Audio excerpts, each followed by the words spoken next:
Right off the bat, this video is going to be very petty. If anything is to come out of this video, it's probably not going to be good. But for the people who like being overly critical for no reason, then enjoy, I guess. So part of being a YouTuber is delving into different fan bases to see the general vibe of the topic I'm discussing. To name a few, the Sonic fanbase, Undertale fanbase, Danganronpa fanbase, Demoneki fanbase, and the Pizza fanbase. Looking at these fan bases and talking with some of these folks helped me get a better idea of what I want my video to be. Then there's the DDLC fan base. This fan base is something. Look, if you're a YouTuber who wants to play or discuss this game but fear the fan base, I do not blame you. It certainly is one of the more passionate fan bases out there. Look, this community isn't all bad. I've seen some civil and respectful discussions before, but dig deep enough and you'll find some pretty hateful stuff. Today, I would like to go into the reasons as to why this fanbase is hateful. But first, I would like to say this is not an attack to anybody specifically. This is a delve into why the group is toxic, not a specific person. Like I said, there's plenty of nice people here, so don't feel ashamed if you consider yourself part of the fanbase. Before we dive into what makes the DDLC fanbase bad, I should probably delve into a quote-unquote normal fanbase to show some standards. Let's look at the pizza fanbase. Yes, this is real, by the way, as an example. Some people like pineapple on pizza, and some people like mushroom on pizza, which everyone's pretty nice and respectful of, and nobody hates it all. So, my standards of a normal fan base is no matter your opinion, you should still be a fan of said thing. And if you haven't guessed already, that is not the DDLC fan base. The DDLC fanbase splits itself into 4 categories depending on your opinions of the game. If you couldn't tell already, the 4 categories are based on the 4 girls of the game, and all of them are pretty much cults. From the one that feels like an actual people, we have the Sayori fanbase. Sayori fans are pretty chill and welcoming, I would say, unless you hate Sayori, but come to think of it, I've never met anyone who hates Sayori before. Natsuki fans are next. This is the last fanbase that feels like people, or like the character herself, except not overly exaggerated. A little tough, but still chill and welcoming. Yuri fans are pretty creepy. I'm not lying when I've seen some stuff here. She's probably the most flanderized out of any of the characters, being this obsessed weirdo instead of a shy girl who can't articulate her feelings.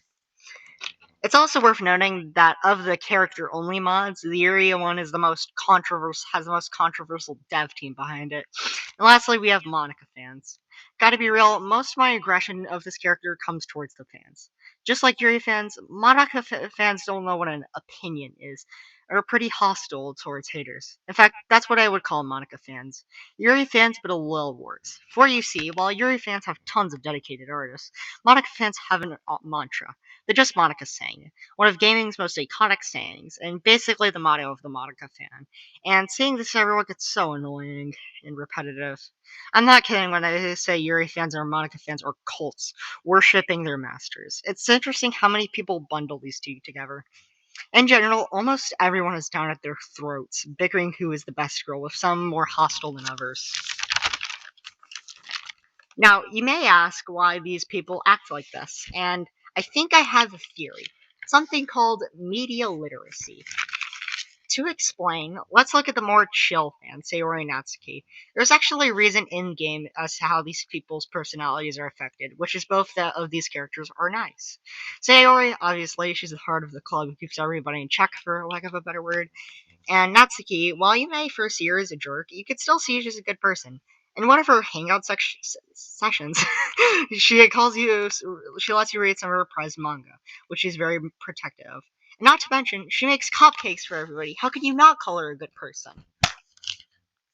My point is, seeing these nice characters inspires people to be nice people, which leads me to Yuri and Monica. While I would say these two can be good people at heart, they can also be insanely self-centered. Yuri can be very rude in both Acts 1 and 2, and obviously Monica killed her friends for you. Don't click off yet, simps, because eventually these two apologize and redeem themselves in the end. But even with that, people are still arrogant when it comes to these characters. Why is it people just develop their negative traits? Well, there's a part of this theory I've yearned to discuss yet, and why I believe these people are so hostile. In fact, I'm so confident in this theory that I'm going to discuss two fan bases from here on out. It's time I discuss my main inspiration for this video, the Steven Universe fan base, and the eerie similarities to the DDLC fan base. Now, I know what you're thinking. What do these two things have in common? While yes, DDLC and Steven Universe have a lot of differences, when you strip down both to its core, it's trying to teach you the same thing: lessons in mental health. For my non-Steven Universe fans, yes, this is a show for 10-year-olds. However, it goes into a lot more personal topics, unlike most late kid, early teenager shows. Let's look at Pearl and Amethyst's arc in the show. Pearl's arc is about losing someone very important to you. Amethyst's arc is about being born even though you were never wanted. For kids. Seriously, if you haven't given this show a watch yet, please do. It's on Disney Plus and it's worth watching. Going back to the fan base, they can get pretty toxic and defensive. Although I haven't seen all of its lows, that incident with that one artist is enough to convince me otherwise. And here we have Monica and Yuri fans. Now, it's not just these two that are representative of mental health and DDLC, but let's focus on these two. Both these two's arcs revolve around obsession, with Yuri covering anxiety and Monica covering nihilism as a bonus. Again, I think Dan Salvato did a great job covering these topics, but like with Steven Universe, as I've been saying, people get toxic and defensive because of it. And with everything I've discussed about these two, I think you know why by now. It's because of how human they feel and how relatable they are to many people.